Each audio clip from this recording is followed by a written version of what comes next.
प्रत्येक 10 वर्षों के उपरांत वो जातीय जनगणना कराए। लेकिन भारत सरकार तो जानते हैं, कहीं पे निगाहें कहीं पे निशाना होता है उनका। इस पर बड़े बड़े अस्पताल बनाए जा सकते थे, आईटी सेक्टर के आईटी पार्क बनाए जा सकते थे। उस जमीन को नाश करते हुए माननीय नीतीश कुमार जी क्या बना दिए? म्यूजियम। एक म्यूजियम में रखने के लिए सामान नहीं, वहाँ टूटा हुआ हम घड़ा रखें। सभी लोग कोरोना के चैन को तोड़ने पर लगे हुए थे। माननीय नीतीश कुमार जी किस कार्य में लगे हुए थे कोरोना के समय में? वो लगे हुए थे लोजपा पार्टी के चैन को तोड़ने। एक ही उद्देश्य बचा हुआ है, एन प्रक्रेन हम किसी तरह से अपना कुर्सी को फेविकोल से साट करके हम उस पर बैठे रहे। नमस्कार, न्यूज फॉर नेशन देख रहे हैं। मैं हूं आपके साथ वंदना। 5 दिवसीय मानसून सत्र में लगातार जातीय जनगणना का जो है वो सवाल उठाया गया सदन के अंदर। हालांकि कल मानसून सत्र जो है उसकी समाप्ति कर दी गई है। हमारे साथ हैं बातचीत करने के लिए राजद के एमएलसी सुनील सर, और इनसे बात करते हैं कि सर, जातीय जनगणना कराने के लिए बीजेपी कह रही है कि गरीब की जनगणना हो, तो मुख्यमंत्री कह रहे हैं कि जातीय जनगणना हो। देखिए, आपको पता होगा कि पहले ही विधानमंडल से ऑलरेडी पास है। बिल्कुल, मतलब इसके पीछे तो कोई ना कोई उद्देश्य होगा जिसमें पास हुआ होगा कि हमको जातीय जनगणना कराना है इस राज्य में, तो कोई ना कोई उद्देश्य होता है। तो उद्देश्य क्या था? उद्देश्य यह है कि भारत सरकार का यह दायित्व होता है कि प्रत्येक 10 वर्षों के उपरांत वो जातीय जनगणना कराए। लेकिन भारत सरकार तो जानते हैं, कहीं पे निगाहें कहीं पे निशाना होता है उनका। तो तब यह मांग पुरजोर ढंग से, और आपको याद होगा अच्छी तरह से, हमारे जो राष्ट्रीय अध्यक्ष हैं माननीय लालू प्रसाद जी सदियों से यह मामला उठाते आ रहे हैं। उसके लिए उन्होंने सड़क पर भी उनका पूरा आंदोलन एक तरह का हुआ, और लगातार उसी चीज़ को तेजस्वी जी बढ़ाते हुए आपको ये भी देखे होंगे कि कल जब सदन का कार्यकाल जो सदन का कल कार्यवाही समाप्त हो रहा था, तो 1 बजे दिन में उन्होंने माननीय मुख्यमंत्री से मिलने का समय मांगा था। मिला भी, लोगों के बीच में बात भी हुआ। बातचीत का उद्देश्य क्या था? मात्र एक ही उद्देश्य था कि नीतीश कुमार जी भी अब बोल रहे हैं कि जातीय जनगणना होना चाहिए, और तेजस्वी जी का और माननीय लालू प्रसाद जी का बहुत वर्षों से यह डिमांड था, सदन में भी ऑलरेडी पास हो चुका है। तो देखो, जब तक यह नहीं होगा जातीय जनगणना, तब तक जो आप बात करते हैं पिछड़ों का, अति पिछड़ों का, अन्य समुदायों का, बहुजन समाज के लोगों का, उनका अपेक्षित विकास आप नहीं कर सकते हैं। जब तक जातीय जनगणना नहीं होगा, कौन कास्ट का कौन कितना व्यक्ति है, उसको कितना उसका विकास होना चाहिए, किस उद्देश्य से होना चाहिए, उसके लिए और क्या कमियां रह गई हैं, उसके बजट में प्रावधान किए जाएंगे। तो इसके लिए जातीय जनगणना होना अति आवश्यक है। इसी प्रसंग में आप बातचीत के क्रम में देखे होंगे, माननीय तेजस्वी जी ने मुख्यमंत्री जी को सलाह दिया कि माननीय मुख्यमंत्री जी, आप प्रधानमंत्री जी से टाइम लीजिए, हम लोग शिष्टमंडल चल करके इस विषय पर मिलेंगे, और यदि किसी कारण बस अपने व्यस्तता के कारण नहीं मिलते हैं, तो कर्नाटका के तर्ज पर, जैसे कर्नाटका सरकार अपने यहाँ जनगणना करा रही है, उस तरह से आप अपने फंड से कराइए। तो ये तो बात है, इसमें कोई नई बात नहीं है। ये तो बहुत दिनों से राष्ट्रीय जनता दल का डिमांड है। तो क्या राज्य सरकार सक्षम है जातीय जनगणना कराने पर? देखिए, अब तो राज्य सरकार सक्षम है या नहीं है, यह कहना बड़ा मुश्किल है।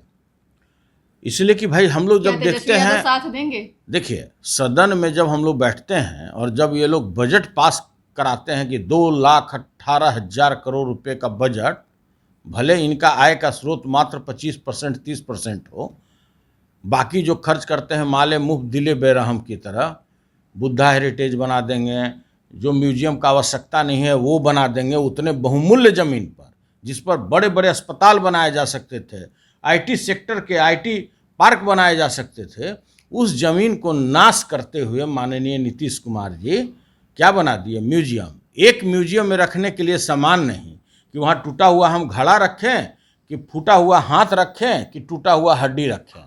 तो वो सामान रखने का उसमें पर्याप्त जगह है। पुराने म्यूजियम जो हेरिटेज म्यूजियम है, और केवल आपका नाम आने वाला सदी याद रखे कि वाह क्या ये चीज़ बना है। देखने पर तो एफसीआई का गोदाम लगता है वो। अब इनका क्या माथा में फितूर समाया कि अब हम अंदर अंदर टनल घुसाएंगे, मतलब सुरंग बनाएंगे म्यूजियम के से अंदर म्यूजियम तक। अरे भाई, एक हल्का बारिश हो जाता है तो पूरे रिहायशी इलाके, बिहार विधानसभा का कैंपस, माननीय उच्च न्यायालय का कैंपस, जितने भी मंत्री संतरी के क्वार्टर, सभी जगह नाव चलने की स्थिति हो जाती है। और आप कहते हैं कि हम सुरंग बनाएंगे। कहाँ आपके पास पैसा है? एक तरफ तो आप कोरोना के नाम पर, कोरोना में जो लूट करना है आपको भविष्य में, और आप करते भी चले आ रहे हैं, उसके लिए तो जितने भी माननीय विधायक और पार्षद थे सभी का आप 2-2 करोड़ रुपया फंड ले लिए। दूसरे तरफ आप फंड का रोना रोते हैं। तीसरे तरफ कहते हैं कि मेरा बजट का साइज यह था, मेरा बजट का साइज यह है, हम तो नज़ीर बनाते हैं। तो देखिए, माननीय नीतीश कुमार जी के कथनी और करनी में आसमान जमीन का अंतर है। अब देखिए, अब आपको दिखाई दे रहा होगा कि जदयू और भाजपा का अलग अलग राग अलाप रहे हैं। अरे भाई, आप तो उन्हीं के गोद में बैठे हुए हैं। आपके तो मात्र 43 माननीय विधायक हैं, उसमें भी 2 चले गए, स्वर्गवासी हो गए, मैं उनको दिवंगत आत्मा को प्रणाम करता हूँ। बच गए 41 वाला सदन का नेता है, माननीय मुख्यमंत्री हैं, और जिसके पास 75 है इस स्टेट में, जिसके पास सबसे ज़्यादा एमएलए है, वो नेता प्रतिपक्ष बना हुआ है। या ऐसा घटना आपको केवल यहीं देखने को मिलेगा। पूरा दुनिया, पूरे बिहार के लोग, अन्य राज्यों के लोग, सभी लोग कोरोना के चैन को तोड़ने पर लगे हुए थे। माननीय नीतीश कुमार जी किस कार्य में लगे हुए थे कोरोना के समय में? वो लगे हुए थे लोजपा पार्टी के चैन को तोड़ने में। सफल भी हो गए। उनका दिन रात यही काम है, कभी बसपा को तोड़ देना, कभी लोजपा को तोड़ देना। इसके अतिरिक्त तो काम नहीं है। उनका एक ही उद्देश्य बचा हुआ है, एन प्रक्रेन हम किसी तरह से अपना कुर्सी को फेविकोल से साट करके हम उस पर बैठे रहें। बाकी तो कोई उद्देश्य नहीं है। माननीय मुख्यमंत्री जी क्या कहते हैं? 3C पे हम समझौता नहीं करते। मतलब C मतलब क्राइम, दरोगा को दिन दहाड़े गोली मार दे, मेयर के दिन दहाड़े हत्या हो जाए। बिहार में कोई ऐसा जिला नहीं है जहां एक हत्याएं नहीं हो रही है प्रत्येक दिन। लेकिन हम क्राइम पे समझौता नहीं करेंगे। अरे भाई, और क्या होता है क्राइम? आप याद कीजिए, जिसमें राबड़ी जी और लालू यादव जी का शासन था, उस दौरान में 2004 में क्राइम क्या था? 1,53,000 केस दर्ज हुए थे। गत वर्ष कितना केस दर्ज हुआ? 2,53,000 केस दर्ज हुए।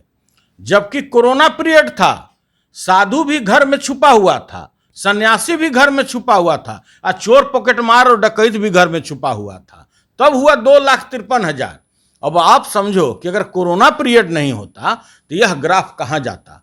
कहाँ है आपका क्राइम को हम कंट्रोल करेंगे? विधि व्यवस्था हमारे यहाँ ई गवर्नेंस है। आप क्या क्या बात करते हैं? आप कहते हैं कि हम करप्शन से समझौता नहीं करेंगे। अरे, आपके डीटीओ के यहाँ 60-60 लाख, 50-50 लाख रुपया पकड़ाता है। आपके सभी थाना के लोग बालू और दारू में लगे हुए हैं। सारे लोग उसके डिस्ट्रीब्यूटर हो गए हैं। सारे लोग अपने अधीन में ये सारा कार्य कर रहे हैं। वो समझिए कि वो पार्टनर हो चुके हैं, जितने भी थाना के इंचार्ज हैं। आप पूरे बिहार में 1071 थाना है। 1071 थाने में आप मोटा मोटी 10% थाना इंचार्ज को हटा दीजिए। अभी भी कहीं ना कहीं ईमानदारी बचा हुआ है, इसलिए ना देश बचा हुआ है। 10% निश्चित रूप से ईमानदार होंगे।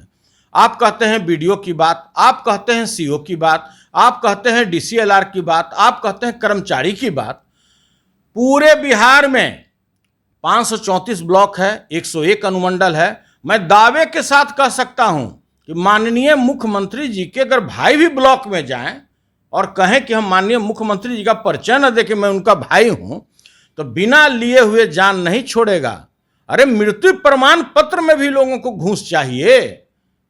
मतलब भ्रष्टाचार लोगों के नस में घुस चुका है। मतलब पूरे कुएं में भांग हो रहा हुआ है इस बिहार में। आप शुद्ध पानी नहीं तलाश सकते हैं। जदयू की कार्यकारिणी की बैठक हो रही है, राष्ट्रीय अध्यक्ष बनाने की जो है वो चल रही है बात। देखिए, वो अंदरूनी मामला है। आप भी जानती हैं, कुछ दिन पूर्व आरसीपी सिन्हा थे राष्ट्रीय अध्यक्ष। काफ़ी योग्य आदमी हैं, सेवानिवृत्त पदाधिकारी रहे हैं। उनका एक बहुत बड़ा समझिए कि इस पार्टी को मजबूत करने में उनका योगदान रहा। तो अंदरे अंदरे नीतीश कुमार जी उनको सिग्नल दे दिए कि चुपचाप हमने आपको ऑथराइज किया, आप जाकर के बन जाओ। बाहर तमाशा करते रहे, इसलिए कि ललन बाबू ही मानने वाले नहीं थे। जिंदगी में अगर एक सीट पर मंत्री पद किसी को देना रहे तो माननीय नीतीश कुमार जी नींद में भी किसी अपर कास्ट के व्यक्ति को मंत्री बनने देंगे क्या? कभी नहीं बनने देंगे। आप देखे होंगे कि आज जितनी भी बिहार में बहालियां हो रही है, चाहे वो सिपाही का हो, दरोगा का हो, ब्लॉक में बड़ा बाबू का हो, छोटा बाबू का हो, महिला बाबू का हो, जिस बाबू का हो, कहाँ के लोग हैं? हमको बोलने की जरूरत है। 80% एक जिला के लोग हैं। तो क्या बाकी जो बिहार में 37 जिला बच गया, टोटल बिहार में 38 जिला, तो 37 जिला में कोई योग्य स्टूडेंट नहीं था क्या?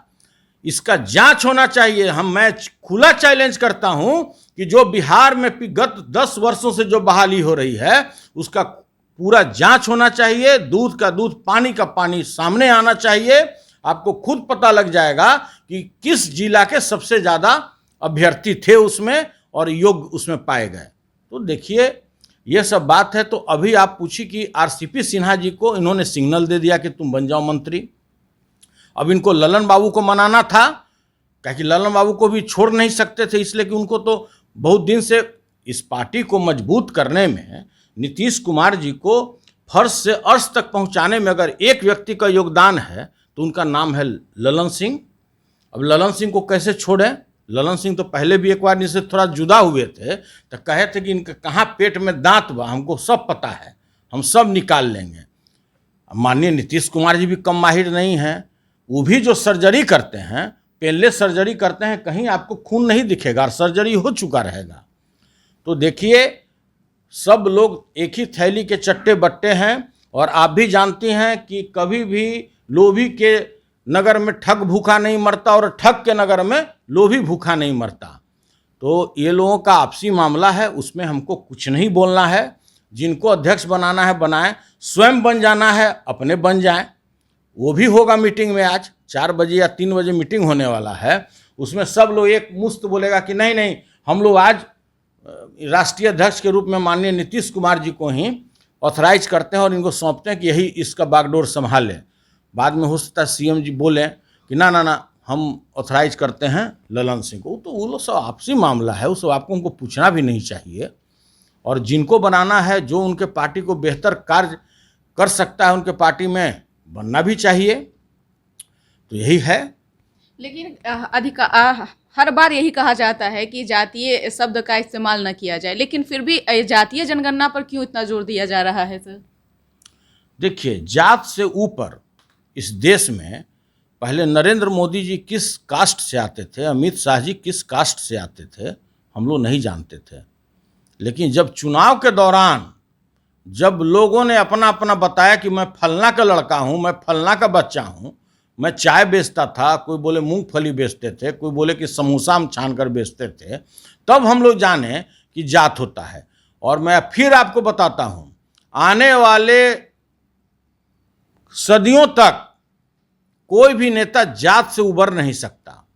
उनको जात आधारित ही राजनीति करना पड़ेगा। ये आप दावे के साथ कह सकते हैं? बिल्कुल दावे के साथ कह सकते हैं। देखो, दोनों दो चीज है। जब आप ये बात बताएं कि जाति की बात नहीं की जाती है, उसमें इस तरह का क्यों हो रहा है? जातीय जनगणना अलग फैक्टर हुआ। जातीय जनगणना का मतलब है कि जो पिछड़ी, अति पिछड़ी या बहुजन समाज के लोग हैं, जितना उनका उत्थान होना चाहिए उतना उनका उत्थान हुआ कि नहीं। तो यही चीज कह रही है कि गरीबों की जनगणना होनी चाहिए। देखो, बीजेपी के बारे में तो हम पहले ही बताए कि उनका जब बंगाल का चुनाव होता है उनका एजेंडा अलग हो जाता है, बिहार का चुनाव होता है उनका एजेंडा अलग हो जाता है, दिल्ली का चुनाव होता है तो उसका एजेंडा अलग हो जाता है। तो देखिए, वो राष्ट्रीय पार्टी है, उसके बारे में हमको कुछ नहीं कहना है। लेकिन फिर मैं बताता हूँ कि जात से ऊपर कोई नहीं राजनीति कर सकता है। जात आधारित ही राजनीति आगे भी होना है। बिल्कुल। तो आप सुन रहे थे, क्या कुछ कह रहे थे सुनील कुमार, एमएलसी हैं राजद के। इन्होंने साफ तौर से कहा है कि जातीय शब्द जो है वो कभी समाप्त होने वाला नहीं है। अब देखने वाली बात रहेगी कि जिस तरह से जातीय जनगणना को लेकर के बिहार में सियासत हो रही है, क्या कुछ आगे तुल पकड़ता है। इस पर बस इतना ही। देखते रहिए न्यूज़4नेशन। नमस्कार।